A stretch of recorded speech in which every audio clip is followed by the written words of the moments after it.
Good evening. Hello again. Hope things are going well for you.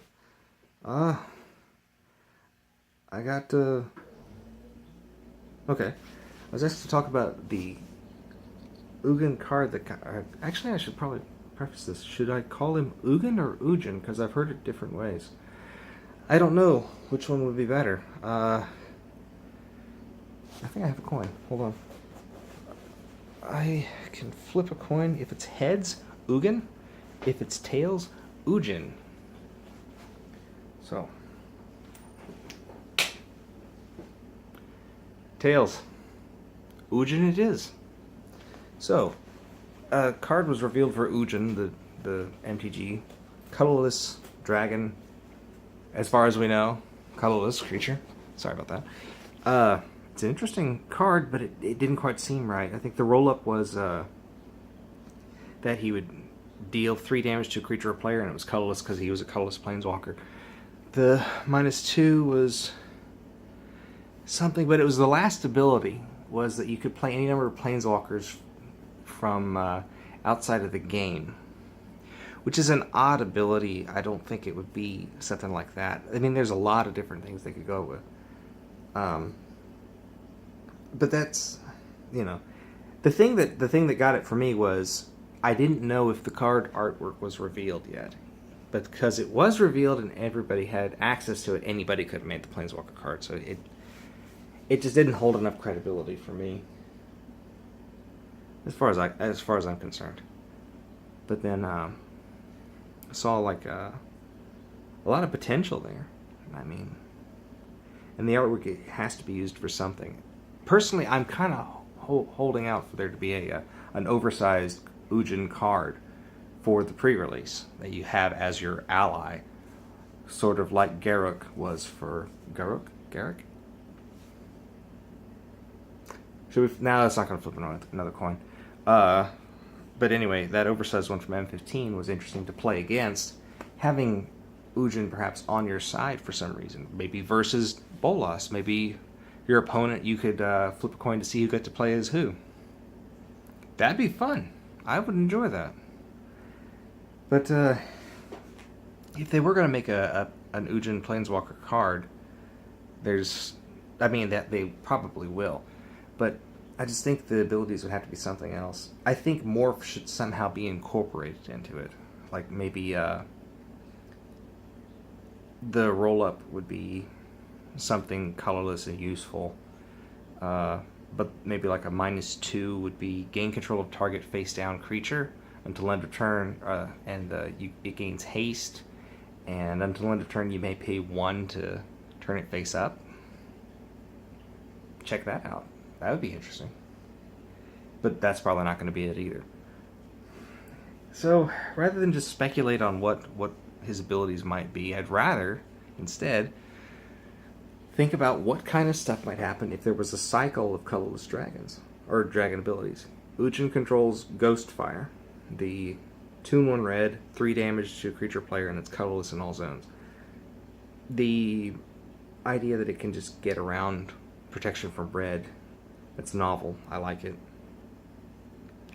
But what if they tried to complete the cycle? And what if Ugin is just one amazing ability of many, or perhaps there's another dragon for each type?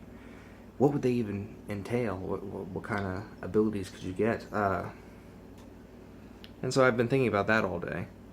Like, if there were... I mean, the rarity comes into play, the casting cost comes into play. Are they all 3 mana? What if you had the blue one was 2/1 blue, and it was, I don't know, Ghost Mind? Ghost Break. Let's call it Ghost Break, sure. 2/1 blue, exile target spell unless the caster pays 3 mana. And you think, wait, it'd be like a common card. But you look at it and you think, wait, 3 mana. Mana Leak is 1/1 blue and the counters unless they pay 3, so what's the point? But the actual point here is that it exiles the spell unless you pay the 3. So then that would be like a Mind Break Trap. So it would actually give you a way to deal with uncounterable spells, unless they pay 3 mana. And I think I'm kind of proud of that. I mean, I think that's common level, kind of. You know, you can get around it if you pay the 3 mana, or you lose the spell. It's exiled. It's like, okay, dissipate. If you made it cost 1 blue mana less and it was 2 and 1 blue, but they could pay 3 to stop it from happening, that's the thing. Like I said, Mana Leak. It's 1 and 1 blue, pay 3 to stop it from happening, but it's cheaper to cast. You know, you could leave 2 mana open. You leave 3 mana open, and they have to leave 3 mana open, or they exile the spell. It makes sense. It's not that overly powerful. I think you could see that at common, maybe uncommon level. Along the same lines, you could do a Fate Seal, or not really Fate Seal, but although that's the actual card, you could do a 2 and 1 blue effect where it was look at the top 3 cards of a library, and you may put those cards on the bottom and or the top of the library. Then the owner of that library draws a card. So you could target your opponent, Fate Seal that they don't get one of those really good cards, or you could target yourself and get one of good 3, kind of like a scry effect, but you can scry your opponent's library. And then it gets weirder. What if there was a 2 and 1 black sorcery, colorless thing that you could choose a creature card in any graveyard and put it into play face down as a 2/2 colorless creature. If you had the mana to unmorph it, that's pretty cool. You know, choose your own morph creature, pull it back out. That's kind of neat. I think that would work. That would be worthwhile as a common level. And like uncommon would be something else, but then have a rare level one. 2 and a black. Your opponent reveals 3 cards. You choose 2 of them for them to discard.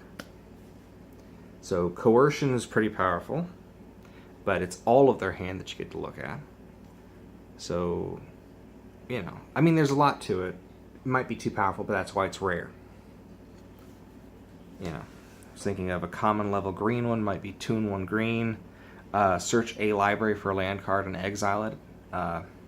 You may play that card as though it was in your hand. It's a land card. Anything, you might search for your own Nykthos. In Commander, it'd be fantastic. You might search your opponent's library for a land that you don't want them to play. And then for green, you might be 2 and 1 green, and that all your lands get tap, add 2 colorless mana to your mana pool till end of turn.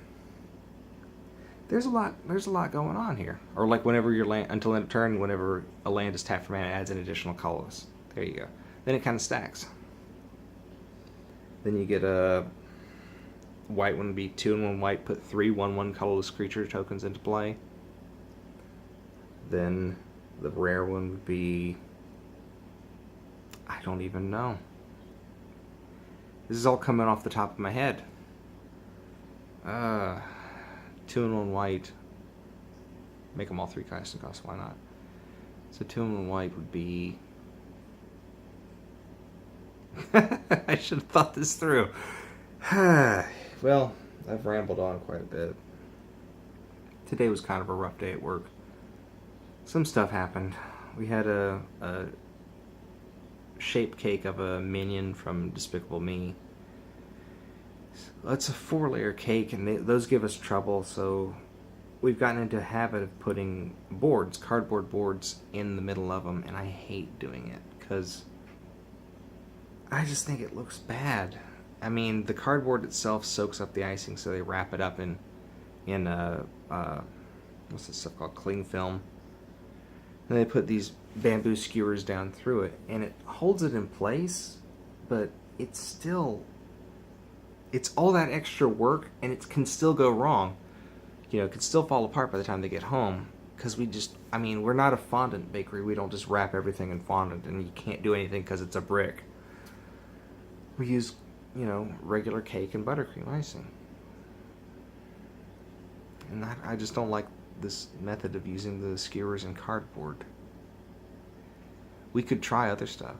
We could even make a royal icing disc to put into it with little royal icing pillars, because then it'd be all edible and it'd be solid,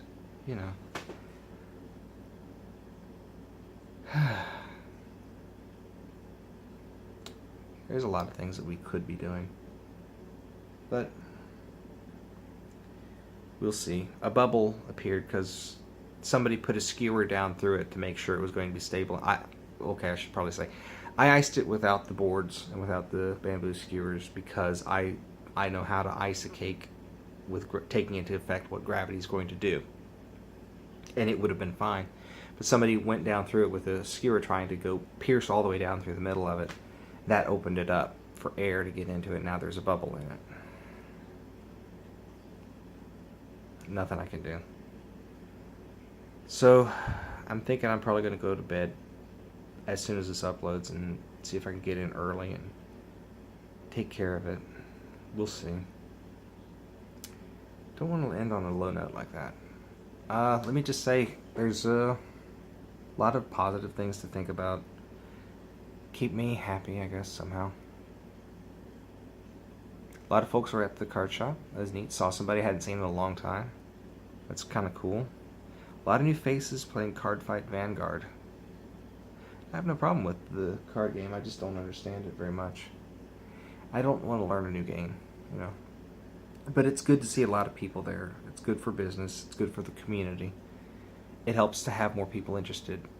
And it's just all around a good thing, so, yeah. Cats are upstairs. Well, I think I'll call it here. It's a video. Hopefully it's kind of entertaining. Hopefully I didn't talk your ear off. Hopefully you didn't go away right in the middle of it. I didn't even finish the cycle. What would the red one have been for rare?